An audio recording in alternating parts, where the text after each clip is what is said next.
Sangye chidang sage chenam la chanjo pardo dane kesoje dage jinso yibe sonam gi dola penje sangye do bara sho sangye chidang sage chenam la chanjo pardo dane kesoje dage jinso yibe sonam gi dola penje sangye do bara sho sangye chidang sage chenam la chanjo pardo dane kesoje dage jinso yibe sonam gi dola penje sangye do bara sho.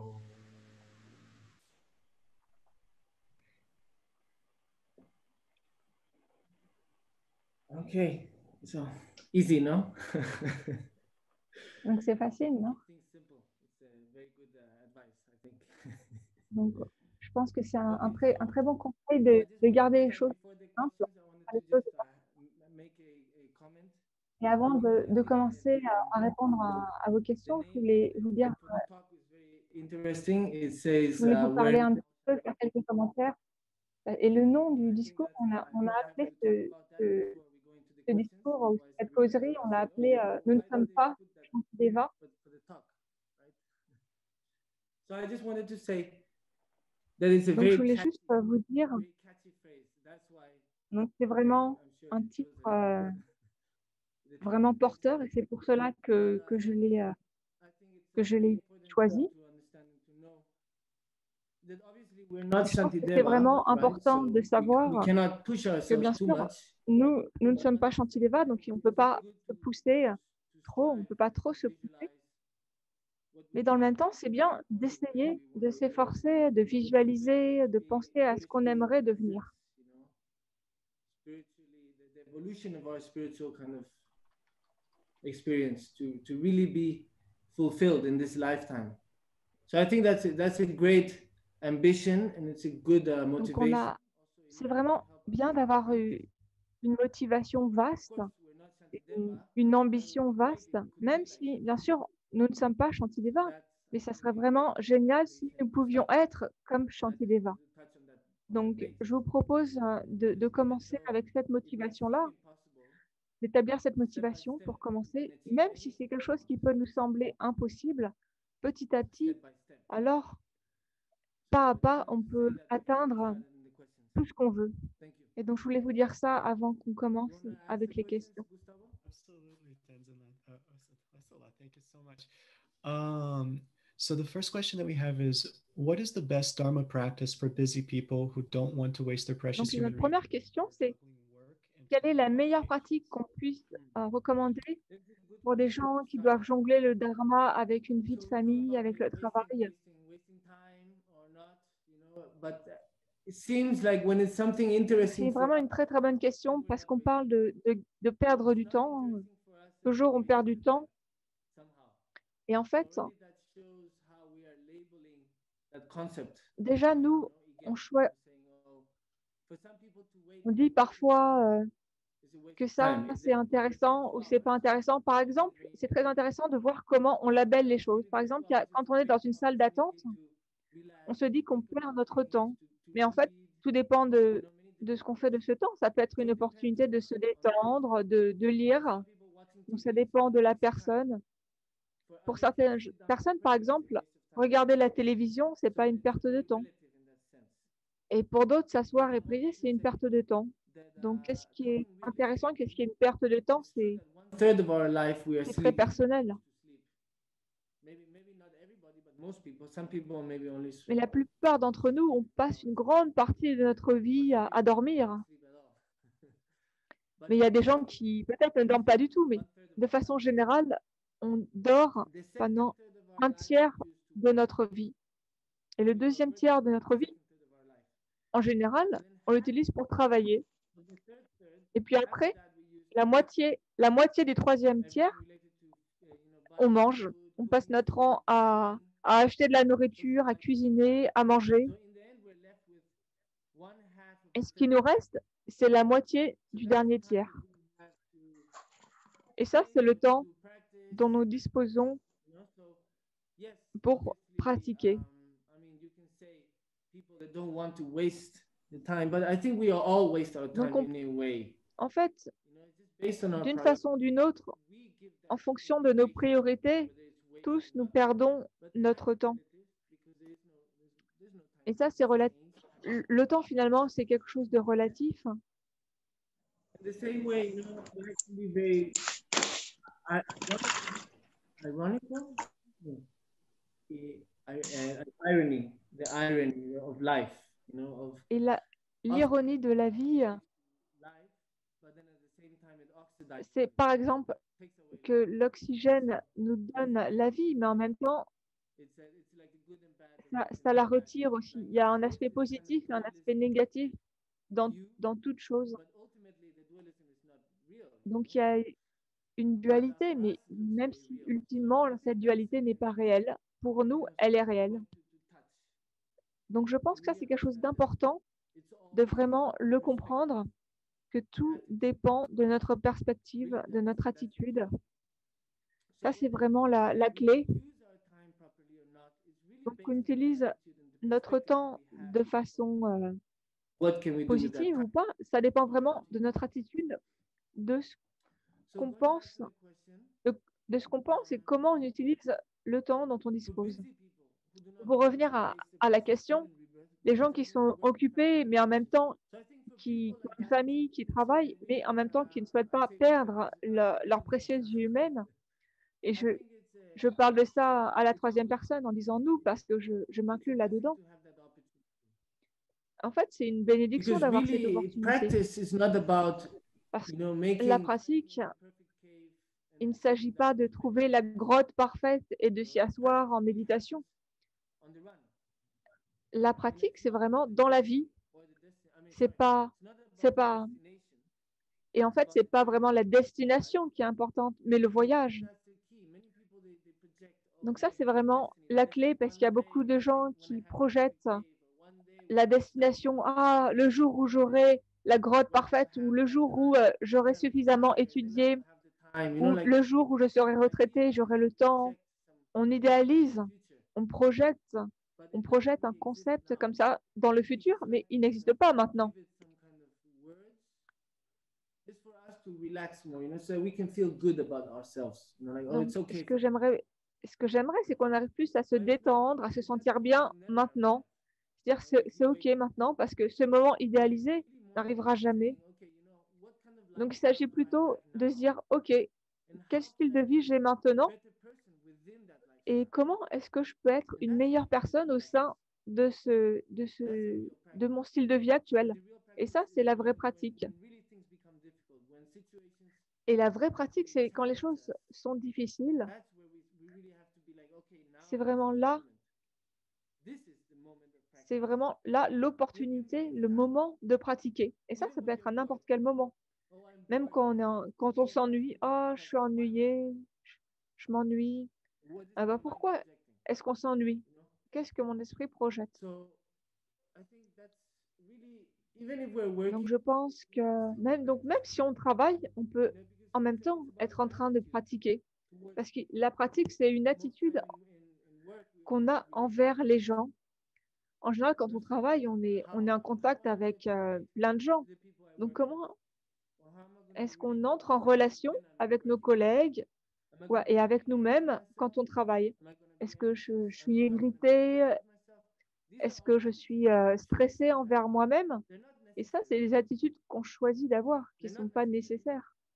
Elles ne sont pas nécessaires, mais on choisit de les avoir. Pourquoi? Peut-être qu'on veut justifier le fait qu'on est triste. Et donc, il nous faut quelque chose pour justifier notre tristesse ou notre souffrance ou peu importe ce que ça soit. Parce qu'on ne souhaite pas assumer la responsabilité de cet état d'esprit pour nous-mêmes. Donc, on essaie de se tromper soi-même en se disant « Ah, mais quand les circonstances seront comme ça, alors là, je pourrai pratiquer. » Et c'est bien sûr, si on peut faire une sadhana elle-même, c'est super. Mais tout le monde n'a pas le temps ou même la foi pour faire cela. Donc, pour les gens qui ont cette foi, cette croyance et ont le temps de faire des sadhanas, c'est formidable. Parce que ça, c'est des choses qui ont été faites pour que de façon automatique, on suit la pratique et puis on lit la pratique et ça crée des chemins neuronaux, des empreintes. Et en fait, il suffit de suivre cela. Le chemin traditionnelle est déjà là. Et quelle que soit la vie que nous ayons, on peut le mettre en pratique. Mais l'autre aspect, c'est notre attitude. Pour moi, personnellement, je pense que c'est ça la vraie pratique. Toutes les autres choses sont complémentaires à cela. Si on n'est pas capable de mettre cela en pratique, alors même si on médite pendant 20 ans, si on va à des initiations pendant 20 ans, on prie pendant 20 ans, ça ne sert à rien. Si en bout de compte, on ne fait que c'est éviter soi-même, éviter de prendre la responsabilité de soi-même. Voilà ce que je peux dire par rapport à cette question. C'est vraiment une question d'attitude, d'avoir un esprit harmonieux, d'être heureux avec nous-mêmes. Et après, on peut partager cela avec les autres, au bureau, dans notre famille, avec les amis, les enfants. Si les enfants crient, salissent tout, alors bien sûr, on peut leur crier dessus. C'est des enfants. Mais ça, la question, c'est quelle est notre attitude? C'est vraiment ça qui est important. Donc, on leur parle on leur parle avec amour, en vraiment prenant soin d'eux. Et ça, c'est quelque chose qu'on crée de la même façon que dans la pratique traditionnelle. On le fait peut-être plus de façon mécanique ou de façon programmée dans la pratique traditionnelle, alors que là, il s'agit de le faire de façon naturelle, biologique, on pourrait dire, parce qu'on a cette bonté aimante, ce bon cœur, et tout le monde l'a, ce bon cœur. On est né avec. Donc, se relier à cela et être capable de rendre cela disponible dans notre vie quotidienne envers tout le monde, pour moi, ça, c'est vraiment la vraie pratique.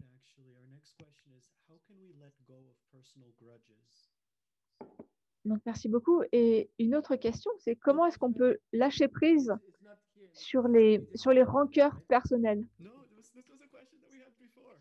Celle dit, mais ça, c'est pas dans les questions, tu l'as inventé. Non, on l'a reçu cette question. Donc, c'est les rancunes, les rancœurs personnelles. Ça, c'est vraiment une question importante et que beaucoup de gens ont ce problème. Et une des choses les plus importantes par rapport aux rancunes personnelles, c'est vraiment justement, c'est par rapport à nous-mêmes, c'est par rapport à nous, d'une façon ou d'une autre.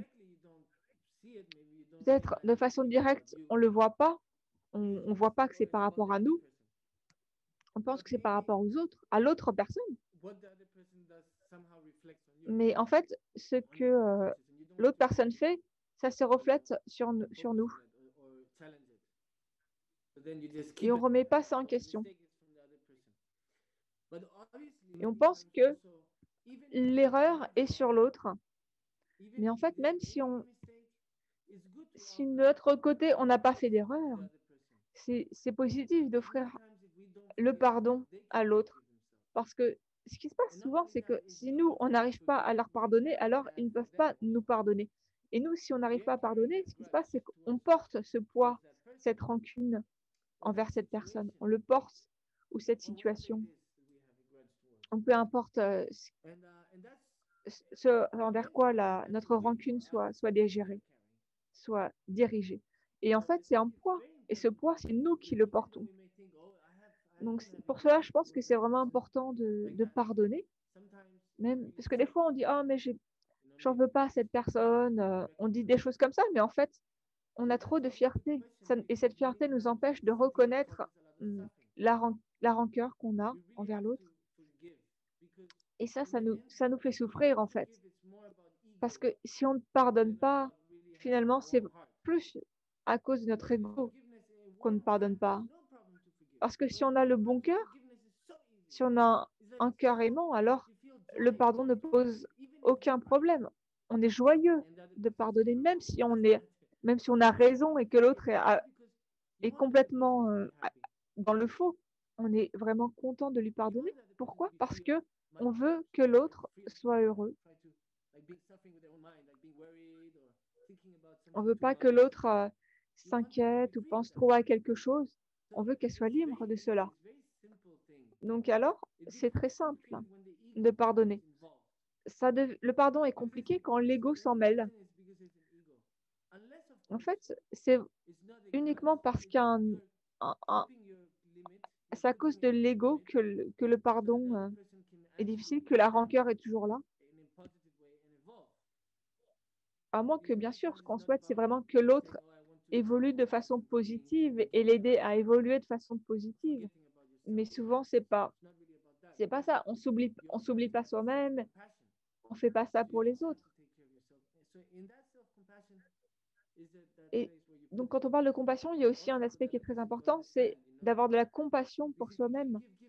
Et donc, dans nos relations avec autrui, il faut aussi savoir mettre des limites et pas donner, donner, donner, donner, donner, mais savoir mettre des limites aussi, parce que sinon, on se blesse soi-même et on blesse aussi autrui s'il n'y a pas de limites. Par exemple, les autres pensent que ils sont dans leur droit, qu'on les serve, qu'on leur donne des choses, mais ça, c'est pas positif en fait pour eux. Pourquoi? Parce qu'ils n'apprennent pas. Donc, parfois, il est bon de poser des limites. Donc, je pense que c'est vraiment important d'être capable de pardonner autrui et aussi être capable de se pardonner soi-même. Parce que si vous ne pouvez pas faire ça, se pardonner soi-même, alors ça va être très difficile d'avoir un cœur chaleureux. Et quand on a un bon cœur, alors le pardon, ça sera quelque chose de très joyeux qui ne va pas nous demander d'efforts où il faut qu'on se force pour le faire, se faire violence. C'est juste, ça va venir naturellement, ça va se produire naturellement. Donc c'est pour ça, avoir de la rancœur, garder, c'est pas un bon signe. C'est vraiment pas un bon signe. So our next question is about something that's a little bit more specific to the Buddhist. Et notre prochaine question, c'est quelque chose qui est plus spécifique à la voie bouddhiste. Comment comprendre le maître et la dévotion au maître dans le contexte du XXIe siècle? Question number 3. Donc, c'est la troisième question.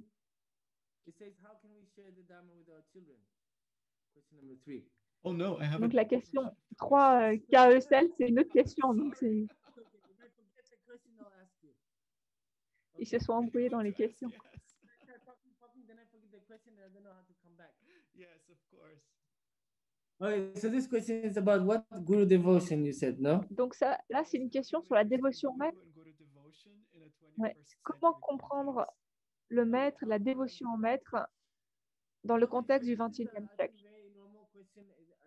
Donc ça, c'est une question qu'on m'a posée souvent. Donc maintenant, ça va, je suis assez douée pour pouvoir y répondre.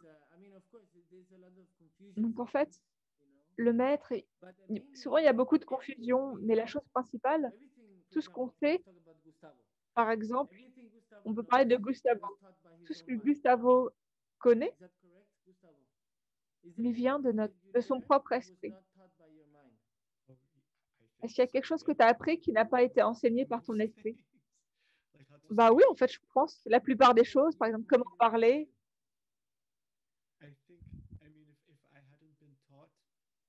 Bah, je pense, en fait, oui, si on ne m'avait pas enseigné par mes enseignants, je ne saurais pas lire, écrire, même, je ne saurais même pas comment parler.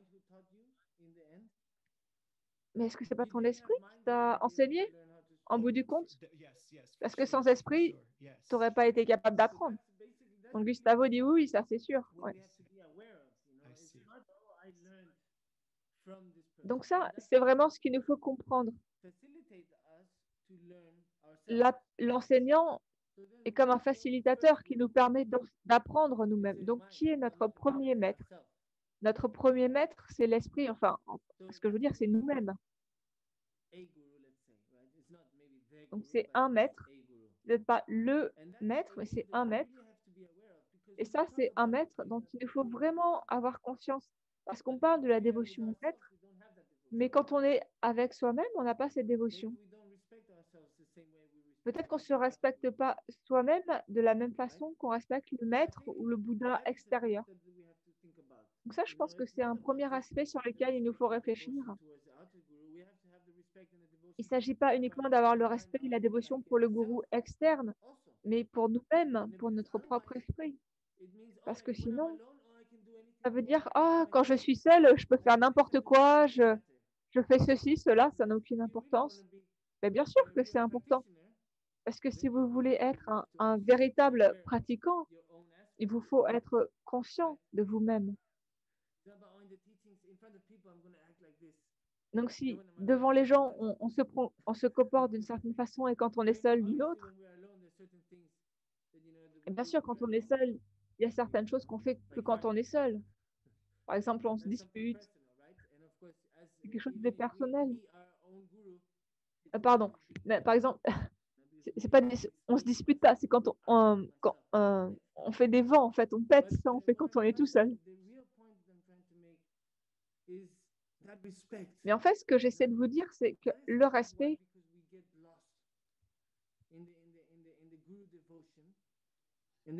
parce que des fois, on se perd dans la dévotion au maître et ça devient quelque chose d'autre. On transforme ça en quelque chose d'autre. Pourquoi? Parce qu'on n'applique pas vraiment le concept global. Peut-être on applique 50% du concept de la dévotion, de la pratique de la dévotion. Donc, de la même façon qu'on pratique envers le maître externe, il faut pratiquer envers le maître interne. Par exemple, moi, je suis un homme, mais j'ai aussi un aspect féminin en moi. Et il me faut être capable de reconnaître cela et reconnaître mon aspect féminin avec mon aspect masculin. C'est pas juste, oh, je suis un mec et voilà, c'est tout. Non, il y a les deux aspects. Et donc, de la même façon, il me faut intégrer cet aspect du maître en moi-même et me respecter moi-même. Donc, c'est vraiment là que se trouve la pratique. Sinon, quand on est avec le maître, on agit d'une façon, mais quand on n'est pas avec le maître, ben, on agit de la même façon. Ça, c'est par rapport au respect, à la foi envers soi-même. Donc, je pense que c'est vraiment quelque chose d'important pour comprendre la dévotion au maître, parce que c'est des deux côtés. C'est pas juste prier et écouter ce que me dit le gourou, le respecter, et puis j'attendrai l'éveil. Et puis si ça marche pas, bah, je pourrais toujours blâmer le maître, hein, de toute façon.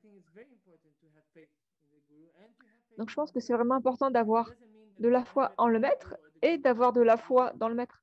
Et ça ne veut pas dire que je suis mieux que le maître ou le maître est mieux que moi. On est tous différents. Il n'y a pas quelqu'un qui sait mieux, qui sait plus que quelqu'un d'autre. Tous, on connaît, mais on connaît de façon différente. On apprend de façon différente, avec des perspectives différentes. Même si on partage l'espace, la surface de la Terre, on partage l'oxygène, l'air. Mais ce qu'on ne partage pas, c'est que chacun d'entre nous est unique. Chacun d'entre nous est unique. Il y a des choses uniques qu'on ne partage pas avec les autres. Chacun d'entre nous est différent, unique et probablement différent de qu'on trouve dans les multivers, les univers alternatifs. Il y a pas quelqu'un qui soit exactement comme nous, probablement. Là, ça, c'est une autre question à propos de la réincarnation, mais on peut se dire, oh, bah, tout ça, c'est pas. Je peux procrastiner cette vie, de toute façon, j'aurai une renaissance, donc je vais juste faire quelques tours de stupa, faire quelques prières dans cette vie, et comme ça, j'aurai une autre vie où je pourrais pratiquer. Mais on ne sait pas, est-ce qu'il y a une vie suivante ou pas? Il y a différentes théories. Mais en tout cas, ce qui est important, c'est maintenant, on est là, on a ce corps, on a cette opportunité. Et donc, quand on pense à cela, quand on y pense, finalement, on est juste 1% humain. 99%, on est... Comment on appelle ça?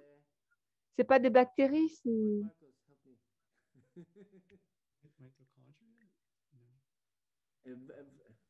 Viral, no. What is it that eats the food when we eat the food? Isn't it bacteria? Bacteria, can it be bacteria? Yeah. Bactéries, des cellules. On va dire des bactéries. 99% des bactéries, mais juste 1% c'est humain. Parce que même la nourriture qu'on mange, c'est mangé par les bactéries. Et puis, ce qu'elles transforment, on en extrait de l'énergie. Mais si on y pense, on n'est que 1% humain. Et même notre concept de qui nous sommes est complètement inversé. Parce qu'on est composé de milliards d'organismes, de bactéries, qui sont des êtres, on peut les appeler des êtres sensibles. Je ne sais pas s'ils sont conscients ou pas. On ne sait pas.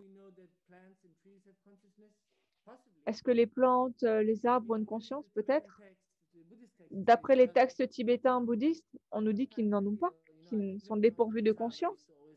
Mais moi, j'ai débatté toujours cela quand j'étais enfant. C'est quelque chose que je débattais parce que quand on les touche, ils bougent. Donc, en débat, j'avais toujours ce débat avec les gens. Je pense qu'ils ont une certaine forme peut-être de conscience, je ne sais pas. Mais je pense en tout cas, les arbres, ils communiquent avec les racines. Et j'ai entendu des gens qui décrivent le fait que quand il y a un bûcheron qui arrive avec une machine pour couper les arbres, il y a une réaction de la part des arbres. Je ne sais pas si c'est vrai ou c'est juste quelque chose qu'on s'imagine. En tout cas, les arbres communiquent. Et pour revenir à la dévotion au maître, c'est quelque chose d'extrêmement personnel. Et si on n'a pas la discipline, on ne travaille pas, on ne fait pas vraiment des efforts de notre côté,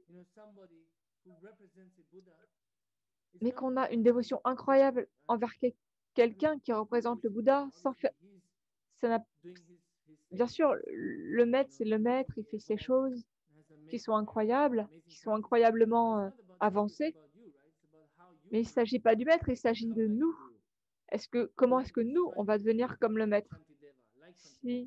Si on veut être comme Shantideva, comme Lama Tsongkhapa, ou peu importe la personne que vous choisissez comme exemple, vous voulez l'émuler, c'est votre inspiration.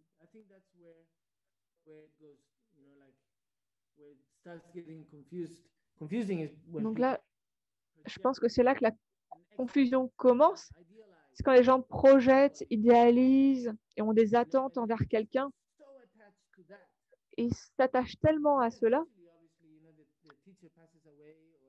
Et puis, en fin de compte, le maître quitte son corps ou bien il ne fait pas ou il ne dit pas ce qu'on veut qu'il dise ou qu'il fasse. Parce que j'ai un ami qui avait l'habitude qui posait des questions au maître. En fait, il posait une question à un maître et si la réponse ne lui convenait pas, il allait poser la même question à un autre maître jusqu'à ce que finalement, au bout du compte, il y ait un maître qui lui réponde ce qu'il voulait entendre.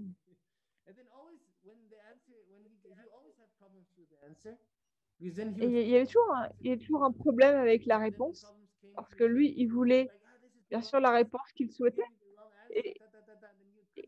Et aux autres maîtres, il les critiquait, il disait ah mais ça c'est pas la bonne réponse, c'est pas la réponse qui me convient. Et ça en fait c'est pas de la dévotion au maître, c'est juste une excuse. Yes, I think it makes very much sense. Oui. Donc merci beaucoup Ocel. Et une autre question.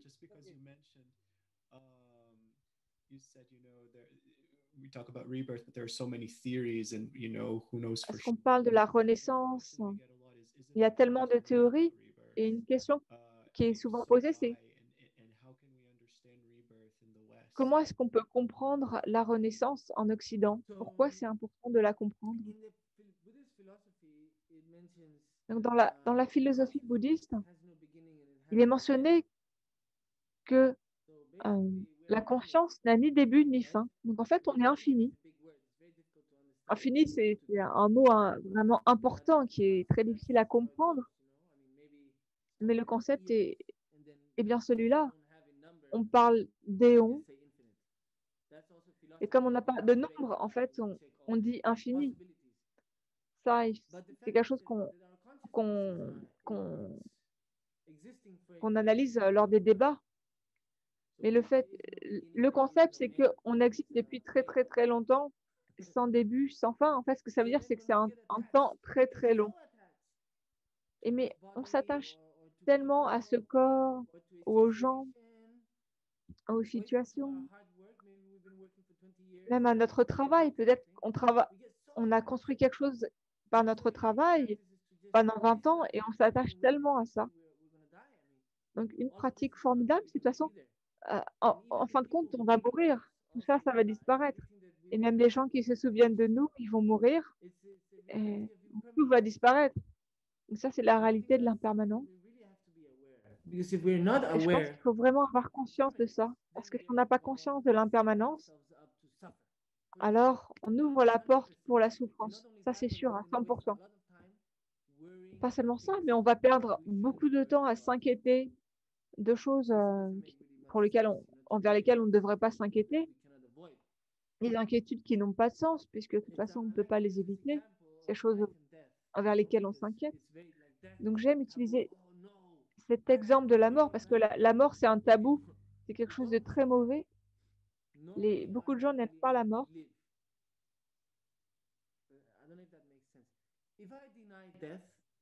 Mais si je nie la mort, alors je vais avoir peur de vivre. Parce qu'on va se dire, oh, quelque chose de mauvais peut se produire, donc je ne vais pas voyager, je ne vais pas faire ceci, parce que quelque chose de négatif risque de m'arriver. On a cette pensée, cette sensation qui est basée sur la peur, et c'est une fréquence qui est basse.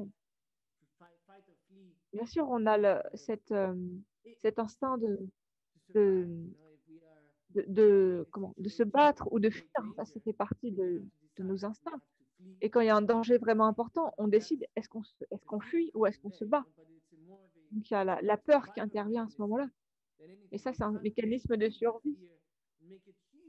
Mais on ne peut pas nourrir cette peur et la laisser devenir énorme. Et la peur, c'est vraiment un problème important. Et après, il y a aussi le stress qui découle de la peur et qui va vraiment nous blesser, en fait.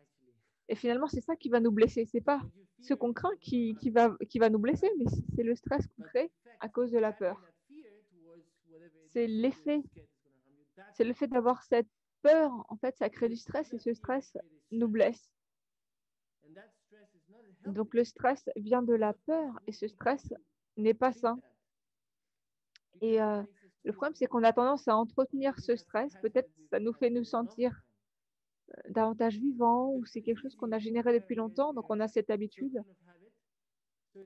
Donc on est des êtres d'habitude et il nous est facile d'entretenir une habitude et de continuer à s'engager encore dans les mêmes habitudes.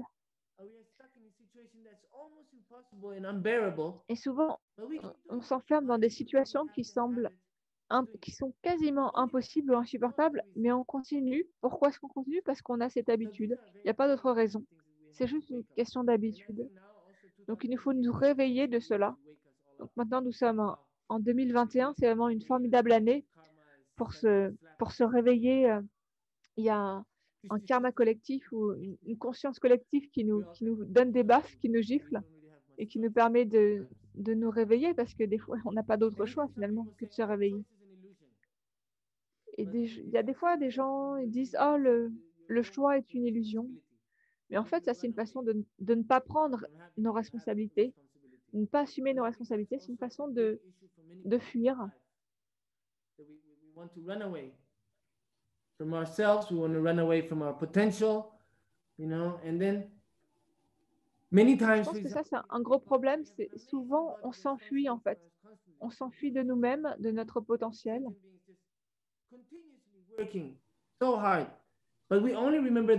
En réalité, il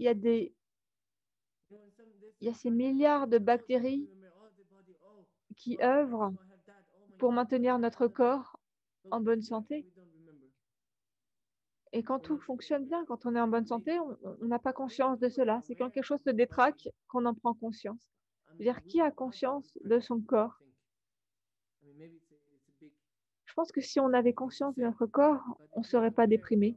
Bon, c'est peut-être quelque chose de fort vraiment à dire, mais parce qu'en fait, notre corps, il nous est complètement dévoué. So, I mean, we Il est have amour. Notre corps est amour. with us constantly. Donc, on a cette présence de l'amour avec nous constamment. Obviously, some depressions are really, really, really deep. Bon, bien sûr, il y a certains cas de dépression qui sont vraiment profonds, des chroniques et qui sont réels. Mais habituellement, de façon plus générale, si on a conscience que notre corps est pur amour et d'avoir conscience du fait qu'on a ce corps qui est incroyable, qui est rempli d'amour, qui est complètement incroyable à ce niveau-là, eh bien, il n'y a pas vraiment l'espace pour être déprimé. Parce que très souvent, en fait, je ne parle pas de la dépression vraiment clinique, profonde, qui a besoin d'être vraiment accompagnée, d'être vraiment aidée de façon profonde, mais de façon, on va dire, une autre forme de dépression qui vient quand on a de quoi manger, on a un toit sur la tête, on a la sécurité, on est chauffé.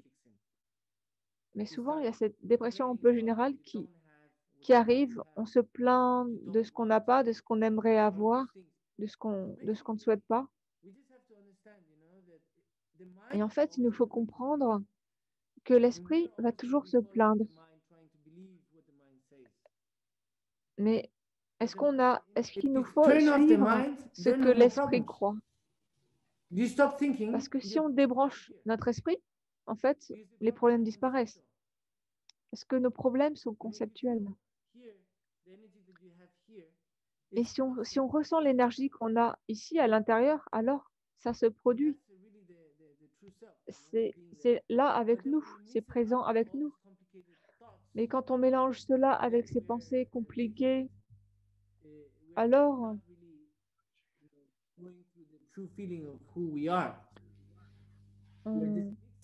on n'est pas relié au vrai sentiment de qui nous sommes, mais nous mélangeons cela avec des projections. Et alors, on croit ces projections et on s'y attache tellement. Mais ces projections, elles sont fluctuantes. Elles arrivent, elles partent, notre attachement arrive et part. Nous sommes comme un brin d'herbe dans le vent. On va d'un côté ou de l'autre en fonction de la direction du vent et toute notre vie, c'est comme ça. Donc, c'est vraiment important d'être capable de dire, OK, il y a du vent, mais moi, je reste là sur mon chemin.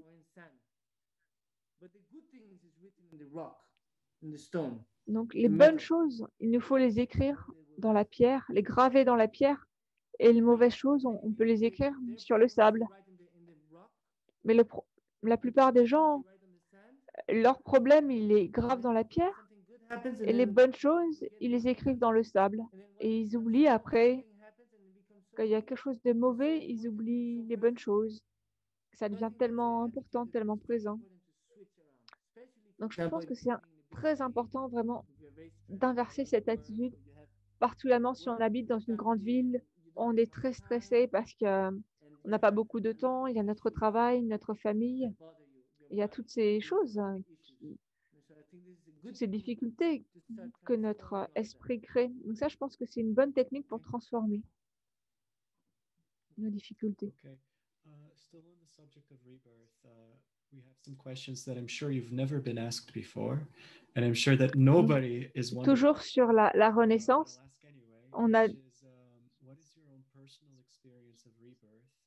la question, c'est quelle est ton expérience personnelle de la renaissance et est-ce que tu te rappelles quoi que ce soit de ta vie passée? Ça, c'est une question très secrète. Non, je me rappelle de rien. Mais si je me rappelais de quelque chose, je serais probablement à Tushita ou à Shambhala en train de me détendre, d'écouter les enseignements du Bouddha. Peut-être quand j'étais enfant, je me rappelais des choses parce qu'il y a plein d'histoires où j'ai reconnu des gens qui connaissaient Lama Yeshe. Mais je ne sais pas si vraiment je suis sa réincarnation ou pas. Des fois, je pense que je suis juste quelqu'un qui nettoie le chemin qui prend les obstacles comme le punching bag pour de la vraie réincarnation de la Maïeché. Et la vraie incarnation, elle est protégée quelque part et elle fait son travail. Des fois, je pense comme ça, je sais pas. Mais je me sens vraiment très chanceux, très fortuné de recevoir tellement d'amour et tellement de gens que j'ai jamais rencontrés avant. Tout ça parce qu'il y avait tellement de gens qui aimaient la Maïeché, que la Maïeché aimait tellement, et tout cet amour, il me parvient. Et moi, j'ai rien fait pour mériter cet amour. J'ai vraiment, je parle un petit peu, blablabla, et je procrastine beaucoup. Donc, je sais pas ce que j'ai fait pour mériter ça, mais j'ai sûrement fait quelque chose de bien. Donc, je suis vraiment très, très reconnaissant de cela.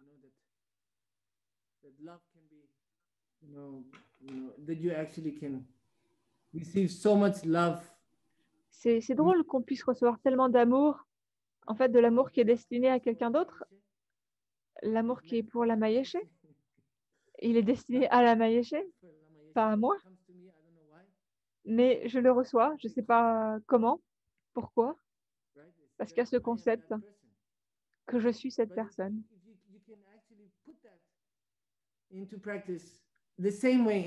Mais si on pouvait mettre cela en pratique de la même façon qu'on nous parle de tous les êtres, nos mères, la façon dont on aime notre maître, notre mère,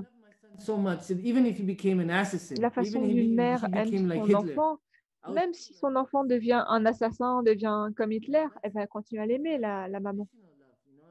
Donc c'est un amour qui est vraiment inconditionnel et peu importe. Moi, je doute quand même que je terminerai comme ça, parce que j'essaie quand même d'aller dans la bonne direction. Mais je pense à cela par rapport à l'amour. Et c'est juste, on donne, en fait. On ne fait que donner. Et je vais vous donner, je vais prendre mon fils en exemple, Norbou. Je l'aime de façon inconditionnelle. Et donc, quand il se réveille le matin, je dis, ah, de quoi tu as rêvé? Il me dit, oh, j'ai rêvé que j'étais avec maman. Et je suis là, ah, d'accord, c'est bien, c'est bien. Et un matin, il s'est réveillé et je lui ai dit, mais de quoi tu as rêvé cette nuit? Et j'ai rêvé que j'étais avec papa. Là, je fais, ah, vraiment? Tu as rêvé que tu étais avec papa? Et j'étais tellement content. Et en fait, il a dit, non, non, c'est pas vrai. En fait, je fais une blague. En fait, j'ai rêvé que j'étais avec maman, pas avec papa. Ah, j'étais là, oh, mais bon, j'étais vraiment tellement heureux parce que ça change pas vraiment, en fait. Le sentiment est toujours là.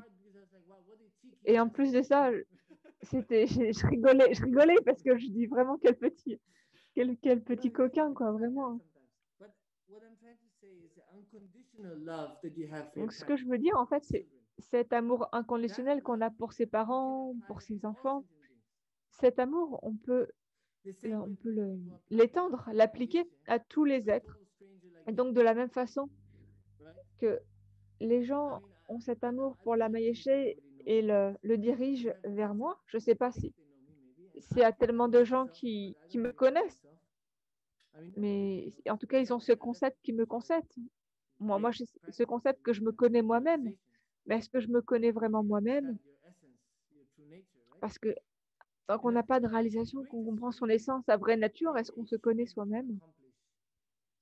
Ça, je pense que c'est la chose la principale qu'un être peut accomplir, c'est de dompter notre propre esprit, d'atteindre le nirvana. Ça, je pense que c'est la chose vraiment la plus héroïque que n'importe quel humain puisse faire.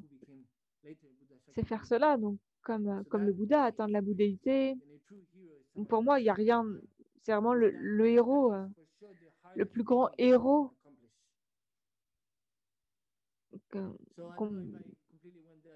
l'acte le plus héroïque qu'on puisse accomplir en tant qu'humain.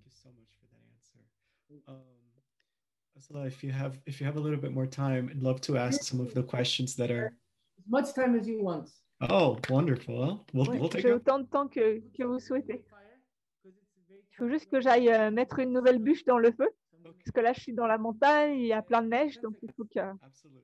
j'alimente la cheminée.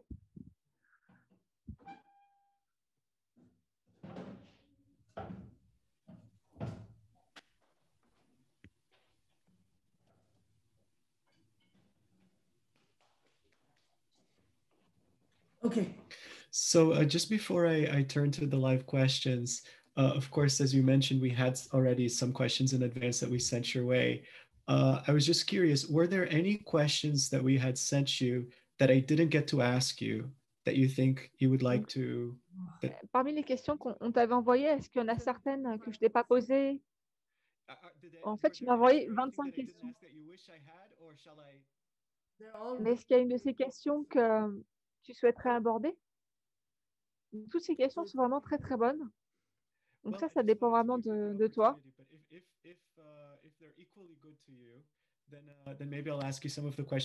Donc si elles sont toutes également bonnes, enfin, égales pour toi, donc je vais en choisir une.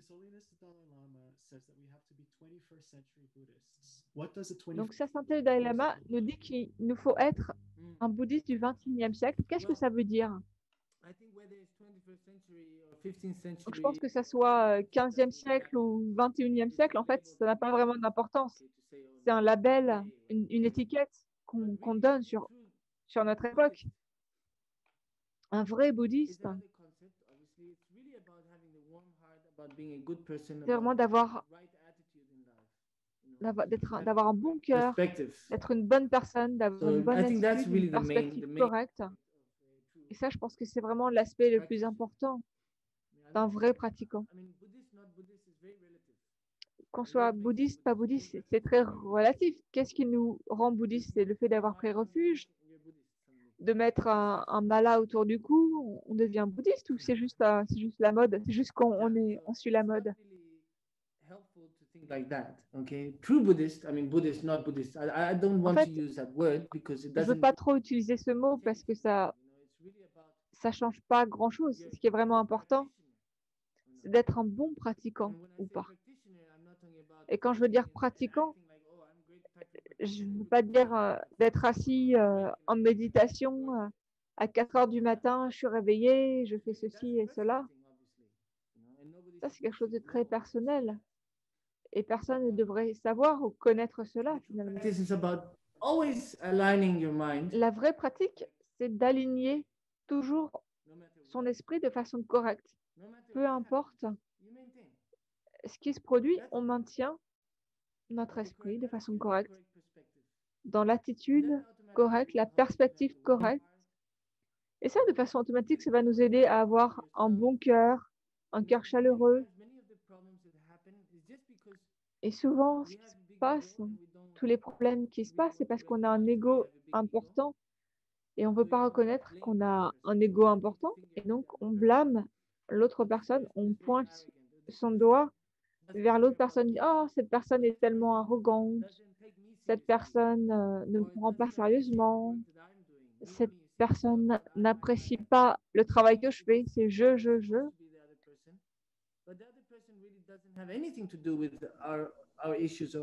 Mais l'autre n'a rien à voir avec nos problèmes. Le problème, c'est notre ego. Et c'est tellement facile de faire ça. Parce qu'on a fait ça depuis tellement de vies. Qui sait? Si on croit dans les vies passées. Sinon, on pense juste à cette vie. Même dans cette vie, on a eu déjà tellement de vies. Le matin, quand on se réveille, c'est une forme de renaissance. Et quand on s'endort, c'est une forme de mort. Et chaque journée est une métaphore d'une vie. On se réveille, on est frais, on est bien, et puis petit à petit, on va vers le sommeil. Donc même si on ne croit pas dans les vies passées, vies futures, en tout cas, on croit dans cette vie actuelle.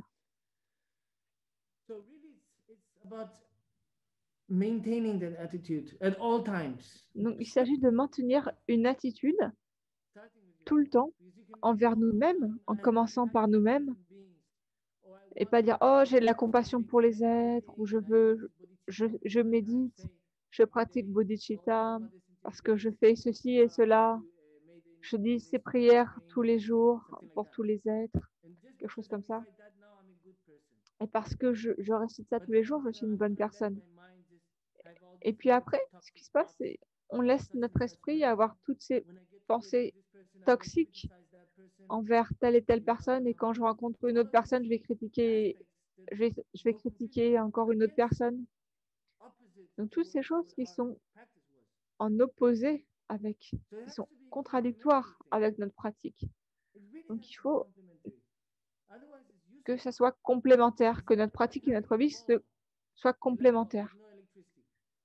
Sinon, c'est comme avoir une ampoule, mais ne pas avoir d'électricité. C'est comme avoir un hôtel rempli d'images, on remplit les bols d'eau, mais en fait, s'il n'y a que ça, c'est comme avoir une ampoule sans avoir l'électricité. Même si on a la foi, si on n'a pas la bonne attitude, l'attitude correcte envers les êtres, alors il n'y aura pas de lumière. Même si on a l'ampoule qui est là, qui est prête, la lumière vient uniquement quand on a le bon cœur, quand on a un cœur chaleureux. Et c'est vraiment là que la pratique commence à évoluer. Elle évolue, elle devient vraiment intéressante. Bien sûr, on peut faire beaucoup de méditation, recevoir beaucoup d'enseignements, peut-être on peut l'éviter, des choses comme ça, mais est-ce que c'est utile? Est-ce que c'est vraiment utile, ces choses-là? Parce que si on n'a pas de compassion, alors on ne va pas pouvoir continuer, on va juste rester à cet endroit, ce niveau. On va rester coincé dans ces pratiques et on va s'attacher à cet esprit de béatitude qu'on a et puis on génère la fierté. Donc vraiment, la clé, c'est la compassion. Et la compassion commence par nous-mêmes. Donc je pense que c'est vraiment intéressant parce que dans le Dharma, on parle de cela, de tous les êtres. Et c'est grâce à tous les êtres que nous sommes là, qu'on a ce sweat que je porte, le fait que je vous parle, que j'ai de la chaleur dans la maison, que j'ai un toit. Tout ça, c'est grâce aux êtres. Et tout ça, ça a commencé par une pensée.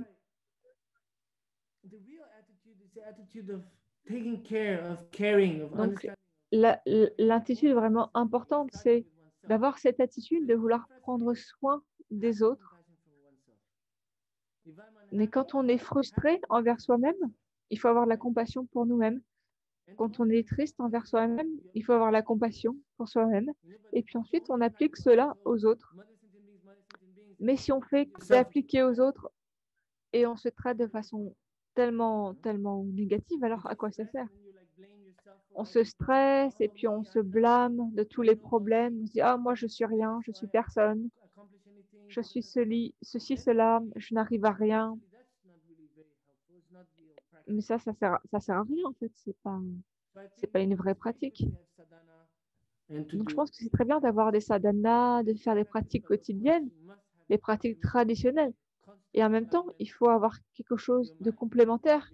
Et cette chose, c'est d'être tout le temps en alignement, en accord avec la pratique. Et ça, c'est d'avoir un bon cœur. Ça, je pense que c'est vraiment la pratique principale, la plus importante. Et c'est vraiment ça qui fait de nous un bouddhiste ou quoi que ce soit, ce que vous voulez vous appeler. Et toutes les religions ont une règle d'or qui est toute la même. Et peut-être que pratiquer le dharma va vous aider à être un meilleur chrétien, un meilleur musulman et inversement, et vice-versa. C'est pas vraiment ça qui est important, le nom, l'étiquette. Et ce qui est important, c'est comment on met cette attitude, cette pratique en œuvre.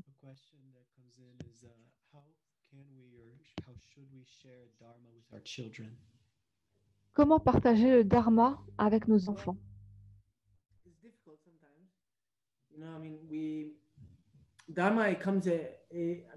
Ça, souvent, c'est difficile. Et puis, dharma, c'est un mot énorme. Donc, ce qui est important, c'est de commencer par des petites choses. Par exemple, mon fils, parfois, il a peur du noir. Donc, quand c'est le moment d'aller se coucher avec sa maman, elle laisse la lumière allumée. Et moi, j'éteins la lumière et il commence à pleurer. Non, éteins pas la lumière, s'il te plaît, allume, j'aime pas le noir. Et je dis, mais la lumière, elle est à l'intérieur de toi. À l'intérieur de toi, tu as de la lumière. Tu as de la lumière. La lumière, elle n'est pas à l'extérieur, elle est à l'intérieur. Et je dis ça quand c'est tout noir, tout sombre. Et il commence à y penser, il comprend. Et puis l'autre fois, donc on a fait ça. Et puis à la fin, il m'a remercié. Il m'a dit, gracias papa. Et là, j'étais là, waouh. Et donc même un enfant qui a 3 ans peut comprendre cela. Et pour moi, ça c'est le dharma, de lui donner le pouvoir en fait. C'est le dharma, c'est de prendre nous-mêmes le pouvoir, de se donner à soi-même le pouvoir ou de le donner à quelqu'un d'autre, de se sauver soi-même de nous-mêmes. Parce qu'on est les seuls à pouvoir se sauver pour s'extraire des états d'existence inférieurs et d'aller vers ceux supérieurs. Il n'y a que nous qui pouvons le faire, hein, personne d'autre. Et donc pour moi, en fait, c'est comme ça. J'ai pas vraiment réfléchi à ça avant, mais c'est juste que voilà, il pleurait et je dis, bah, la lumière est en toi. Bien sûr, c'est une métaphore pour qu'il comprenne que la lumière est à l'intérieur de lui. Et je lui ai expliqué en fait. Donc maintenant c'est la nuit, donc il fait sombre, mais quand on éteint la lumière, tu vas petit à petit, tu vas voir, parce que tu vas t'adapter et tu vas voir de mieux en mieux. Et ça, c'est aussi le dharma, c'est de pouvoir s'adapter de façon positive à toutes les situations dans la vie. Et d'être capable de partager cela avec les autres. Si on peut s'adapter à toutes les situations de façon positive, on va être une source d'inspiration pour les autres. Et on va être capable d'aider les autres à aborder leurs problèmes de façon positive. Donc, c'est vraiment les petites choses. En tout cas, pour un enfant, c'est pas leur enseigner le dharma et les grands concepts du dharma, mais c'est leur aider à vraiment avoir le pouvoir pour eux-mêmes. Par exemple, j'explique souvent qu'il ne faut pas frapper le chien, de pas blesser les insectes. Et il mord le chien. Donc, en fait, le chien s'appelle Big Love en tibétain. Et donc, je lui demande, mais pourquoi tu mords le chien? Et en fait, parce que Big Love, il mord pas Norbu. Il mord tout le monde sauf Norbu. Parce qu'il sait que s'il mord Norbu, il va se faire mordre par Norbu. Donc, je ne sais pas si c'est très bouddhiste. But I do try to, or sometimes he tries to push the dog down like some kind of like, it's like a fall. Et donc, parfois, il pousse le chien, il le fait tomber. Je dis, non, mais le pousse pas, tu vas le blesser. Donc, j'essaie de lui expliquer. Est-ce que toi, t'aimes quand quelqu'un te blesse? Imagine, tu as un petit insecte et il y a un pied énorme qui vient t'écraser. Bah non, j'aime pas ça. Donc, pourquoi faire la même chose pour quelqu'un d'autre? Donc, j'essaie de lui expliquer comme ça. Et donc, tu n'as pas le droit de prendre une vie, par exemple une fourmi. Est-ce que tu es capable de la recoller pour lui redonner la vie? Non, personne ne peut faire ça. Juste soi-même, on peut créer la cause pour avoir ce type de renaissance. Après, il faut qu'on ait des parents, etc. Mais on ne peut pas nous recoller un animal ou un insecte. Donc, si on ne peut pas lui donner la vie, comment imaginer qu'on puisse avoir le droit de lui ôter la vie? Donc ça, il comprend très bien aussi. Je dis, le jour où tu pourras recoller la fourmi, bah tu pourras la séparer aussi, quoi. Mais c'est pas comme, évidemment, c'est pas comme ça, mais c'est pour que lui il puisse comprendre dans sa tête. Il a 3 ans, donc il faut vraiment se mettre à sa place, à son niveau. Donc je sais pas si c'est du dharma ou pas, mais c'est comme ça que j'essaie de l'aider à comprendre.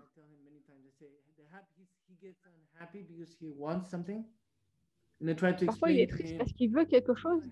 Et donc, je lui explique que le vrai bonheur vient de son propre esprit. pas d'obtenir ce qu'il souhaite. Donc ça, c'est plus difficile pour lui de comprendre ça.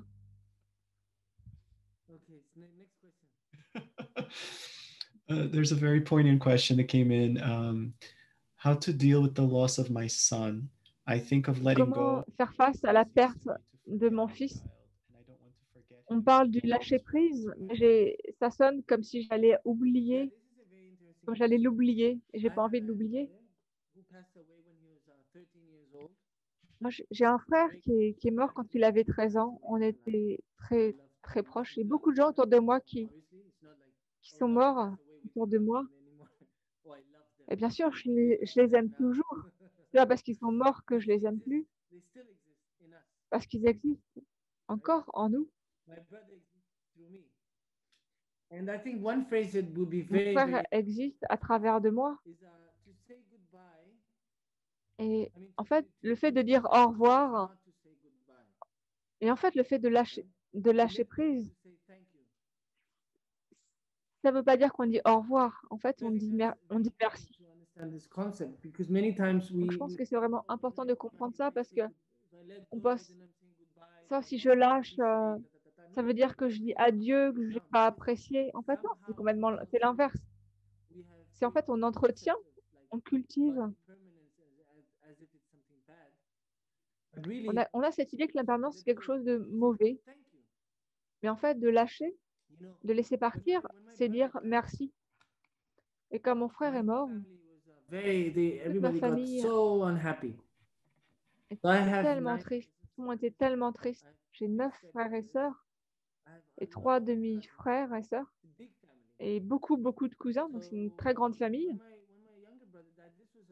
Et quand mon petit frère est mort, c'était vers 2004, 2003, 2004.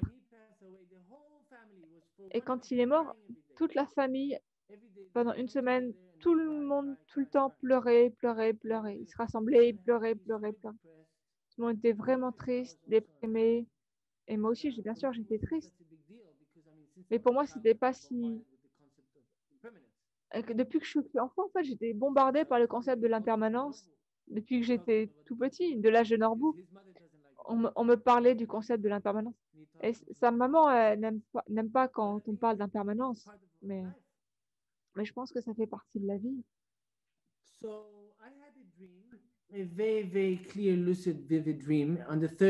Donc j'ai eu, le 3e jour après sa mort, j'ai eu un rêve très clair, très lucide. Et dans mon rêve, c'est un rêve très long, je ne peux pas tout décrire, mais il y a un moment où je l'ai vu et il ne savait pas qu'il était mort dans mon rêve.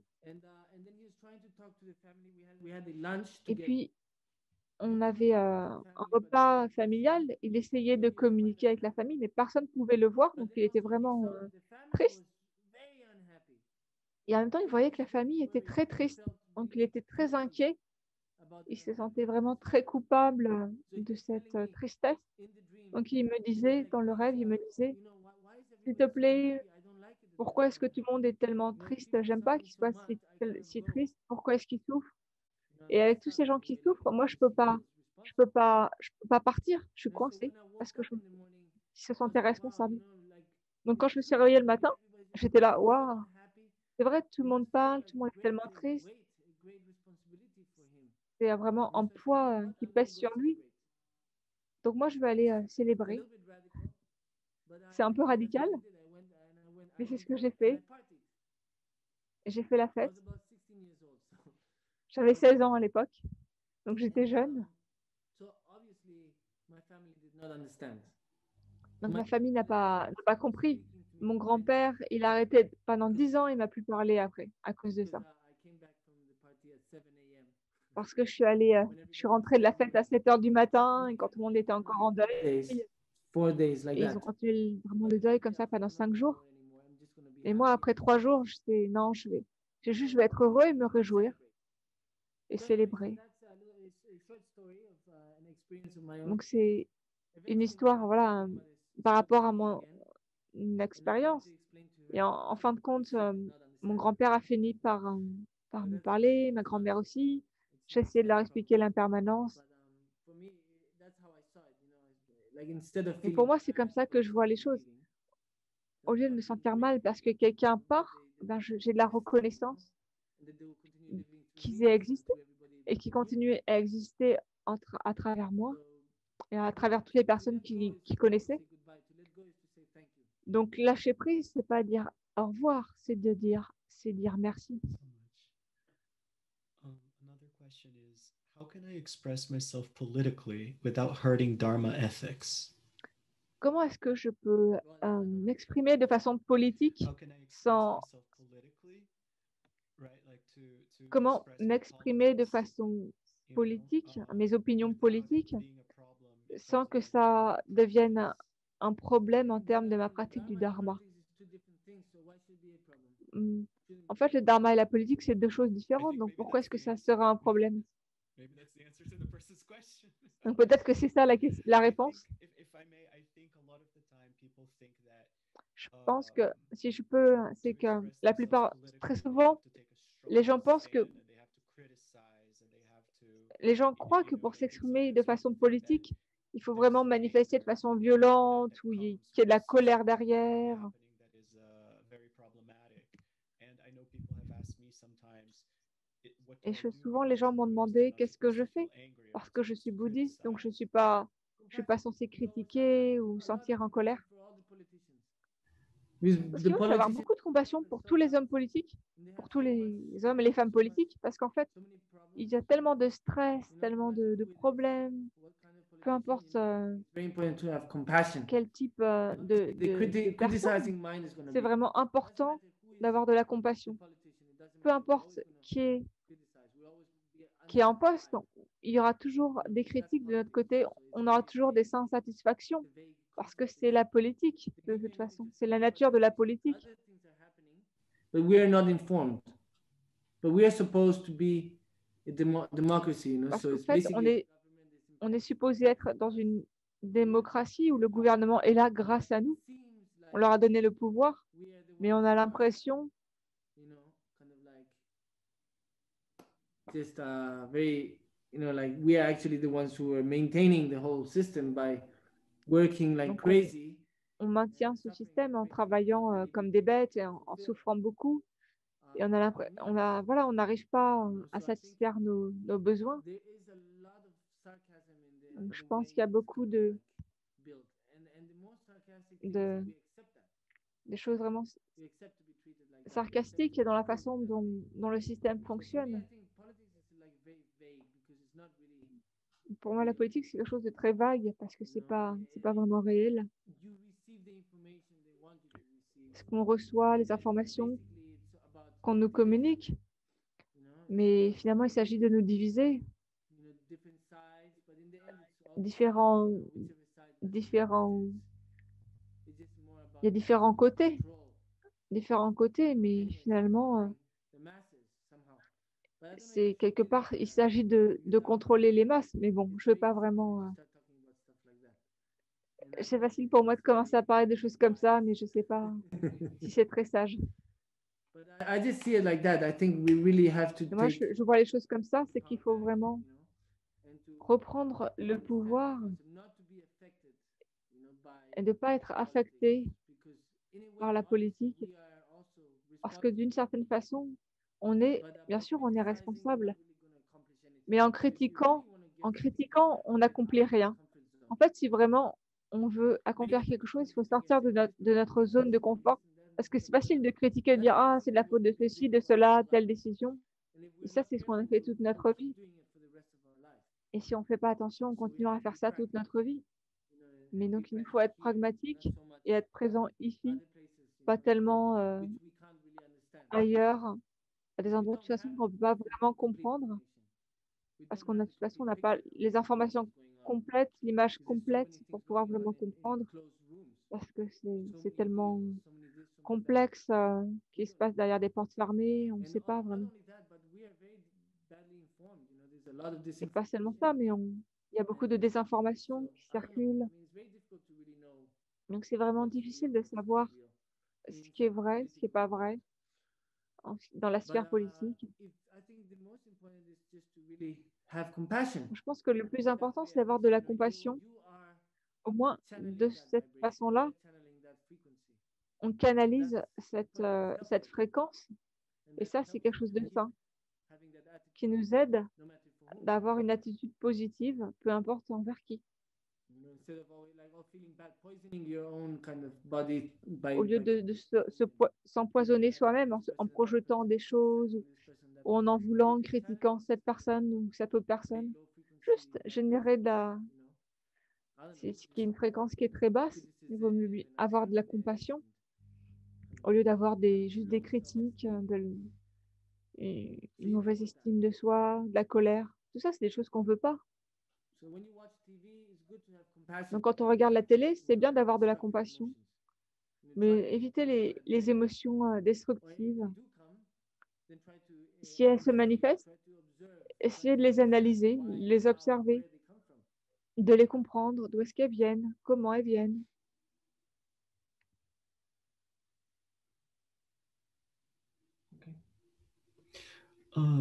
Another question is, what is the difference between self-compassion and self-cherishing?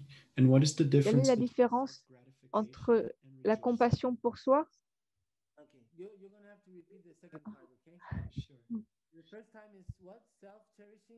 Self-compassion, yeah. Entre l'auto-chérissement et la compassion pour soi. Quelle est la différence? Donc là, il y a une énorme différence. L'auto-chérissement, c'est dire « Oh, je suis tellement cool, regardez-moi, je suis tellement mieux que tout le monde. » Ça, c'est l'auto-chérissement. Donc, quand vous voyez quelqu'un, vous vous comparez à l'autre, et ça, c'est fondé sur un sentiment de supériorité qui est complètement, qui est une hallucination complète. Donc, l'auto-chérissement, c'est pas quelque chose de positif. Pourquoi? Parce qu'on alimente l'ego qui est en fait notre ennemi. Notre véritable ennemi, c'est l'ennemi intérieur. Et au moment où on va vaincre l'ennemi intérieur, l'ennemi extérieur disparaît. Et on pense que l'ennemi extérieur existe parce qu'on évite l'ennemi intérieur. Et l'ennemi intérieur, c'est l'ego. Et une partie de cet ego, c'est cet esprit d'auto-chérissement. Donc l'auto-chérissement, c'est comme une maladie, c'est presque comme une maladie en fait. On était malade, on est malade. In creating an image of yourself that is not really you. Et créer une image, construire une image de soi-même qui n'est pas vraiment nous, on ne va jamais être satisfait de cette image parce qu'elle n'est pas réelle et on sait qu'elle n'est pas réelle, mais on s'y attache à cette image et on veut y croire. Et ça devient un refuge. Par exemple, si je fais une erreur, et si j'ai beaucoup d'auto-changement, je ne vais jamais reconnaître mon erreur.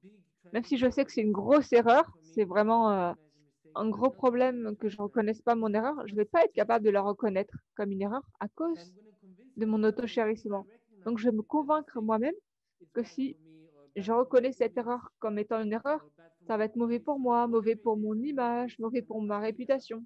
On va créer une histoire afin d'éviter de reconnaître notre erreur. Parce que l'auto-chérissement, en fait, fondamentalement, c'est de la nourriture pour l'ego. C'est nourrir l'ego. Et pour l'ego, et l'ego, c'est notre véritable ennemi. Et l'ego va être là jusqu'à notre dernier moment. Et juste au dernier moment, au moment de notre mort, c'est là que notre ego va nous libérer, va nous lâcher, va nous abandonner parce qu'il a fait son travail. Il a fait son boulot parce que son boulot, c'est de nous empêcher d'évoluer, de nous empêcher de découvrir notre propre potentiel, ce qu'on est destiné à être. On pouvait l'appeler un programme, ce que vous voulez, des empreintes, comme vous pouvez mettre le nom que vous voulez.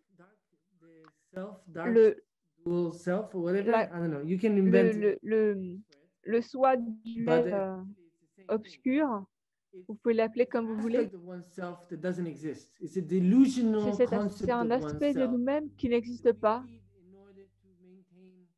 et on le nourrit afin de maintenir une certaine idée, une identification. Mais en fait, il n'y a rien. On peut s'identifier à rien parce que qui sommes-nous? You're just the result of your own actions. On est juste le résultat de nos propres actions. C'est tout en fait, c'est très simple. Et c'est pour ça que l'auto-chérissement, c'est la nourriture de l'ego et ça, c'est quelque chose qu'on ne veut pas faire. On ne veut pas nourrir l'ego. Parce que si l'ego fait son boulot, alors nous, on échoue en tant qu'humains dans cette vie. Alors, il va falloir le faire la vie prochaine. Mais si on n'a pas créé suffisamment de mérite pour avoir une renaissance positive, eh bien, à chaque fois, ça va être de plus en plus difficile de faire cela. Si on est en tant que tigre, il va nous falloir tuer pour survivre. Chaque jour, on va devoir tuer. Et alors, on crée les causes pour continuer dans des sphères d'existence infortunées et on ne crée pas les causes pour se libérer. Donc ça, c'est l'auto-chérissement. Ça, c'est la première chose. Et l'autre, c'est l'autocompassion. L'autocompassion, c'est quelque chose de très différent. Parce que l'autocompassion, ce n'est pas par rapport à moi, mais c'est par rapport à mon potentiel, ce que je peux devenir. Ça, c'est parce que l'autocompassion est dotée de sagesse, alors que l'auto-chérissement n'est pas doté de sagesse. Il n'y a pas de sagesse. C'est comme une addiction. C'est presque comme une addiction, en tout cas une habitude. Et l'autocompassion, elle est accompagnée de sagesse. Et c'est pour ça que l'autocompassion est essentielle afin de comprendre bodhicitta. Donc une chose, c'est la compassion et une autre, c'est bodhicitta. Bodhicitta, c'est un état d'esprit, une réalisation où notre attitude envers tous les êtres et nous-mêmes est égale et semblable à celle d'une mère. C'est un amour inconditionnel. En fait, c'est même plus que ça. Donc, on ne peut même pas vraiment comprendre. Vraiment comprendre la profondeur de bodhicitta, c'est très, très compliqué. Mais on peut essayer de la toucher un petit peu grâce à des exemples comme celui de l'amour inconditionnel d'une mère. Et donc, l'autocompassion est accompagnée de la sagesse qui reconnaît notre propre potentiel. Donc, c'est presque comme si on a deux amis. Il y en a un, c'est un peu le mauvais ami. Il veut qu'on fume, en fait. Et l'autre, il me dit, ah non, fume pas, c'est pas bien pour toi. Voilà ça. Et l'auto-chérissement va dire, ah, mais si, il faut que tu fumes, tu vas être cool, tu vas avoir l'air bien, tu seras là, tu seras bien vu. Et l'autocompassion, il dit, non, fume pas, parce que ça va te nuire, en fait, à long terme. Ça va pas te satisfaire. Ça, c'est l'autocompassion, qui est le véritable ami. L'auto-chérissement, c'est pas un véritable ami. C'est l'ennemi.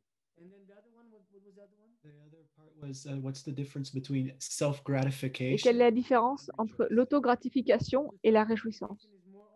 Donc, l'autogratification, c'est un peu la même chose.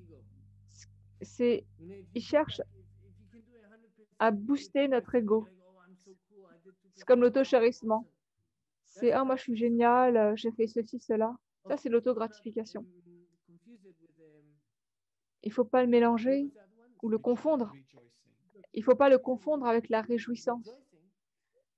La réjouissance, on a besoin de la réjouissance. La réjouissance nous permet...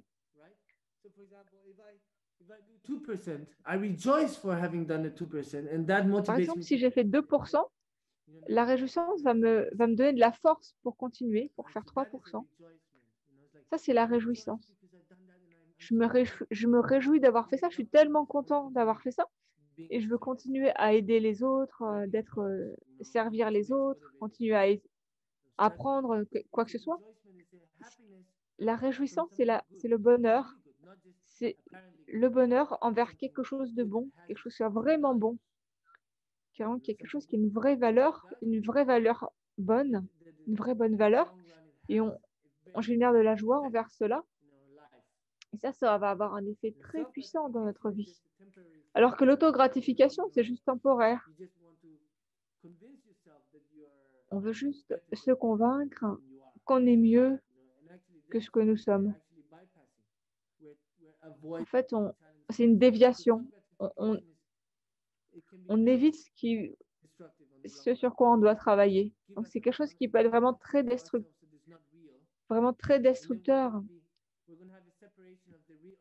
Et on va avoir une séparation entre comment les gens nous voient et comment nous-mêmes nous nous voyons. Et puis, petit à petit, on va perdre nos amis parce que nos amis ne vont pas vraiment être intéressés parce que nous, c'est juste moi. À moins que je sois millionnaire et que en fait, mes amis, ce n'est pas vraiment des amis. Ça, c'est encore autre chose. Donc, c'est voilà, quelque chose comme ça. Donc, merci vraiment pour toutes ces réponses, pour tes enseignements. Je parle en nom de tout le monde quand je dis que c'est vraiment, ça nous aide vraiment beaucoup. Et je vais donner la parole à Jennifer qui va guider les prières de conclusion pour nous. Donc, merci beaucoup, Eusel, pour nous avoir donné toute cette nourriture qui va venir réfléchir, venir renforcer nos réflexions. Donc, on a des prières de dédicace. Est-ce que tu souhaites les guider? Donc, je peux les guider. Gyawadi nyudo ba lama sangye digene dwara chikya malyo ba te sala gyawa sho chanjo sanjo rimbo je mage panam ge gyawara nyambara me baraya khone khondo phewa sho hare rawe khorwe shingamdi pendande wa malyo joen jene syo tenjen ge soi shabe side phadu thank you ji.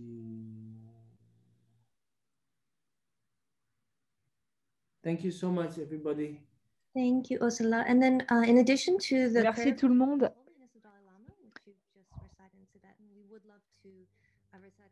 Et nous aimerions aussi réciter la prière pour la longue vie de Lama Zopa Rinpoche et pour la tienne aussi.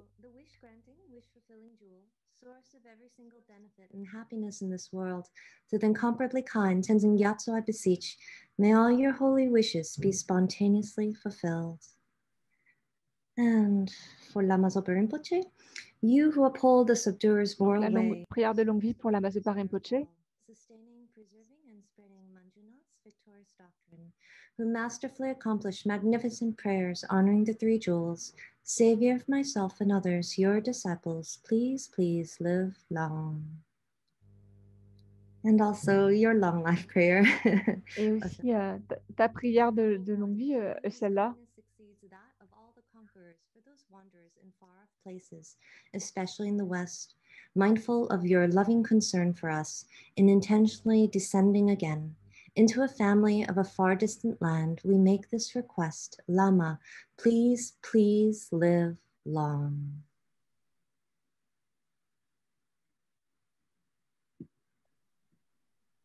Thank you so much. Thank you. It's so kind of you. Thank you. And thank you, everyone. I wanted to say hello to everybody. Donc, merci à tout le monde. Je voulais dire bonjour à tout le monde. Donc, je veux dire bonjour voilà, de façon générale à tout le monde. Et merci pour votre présence et j'espère vous voir bientôt.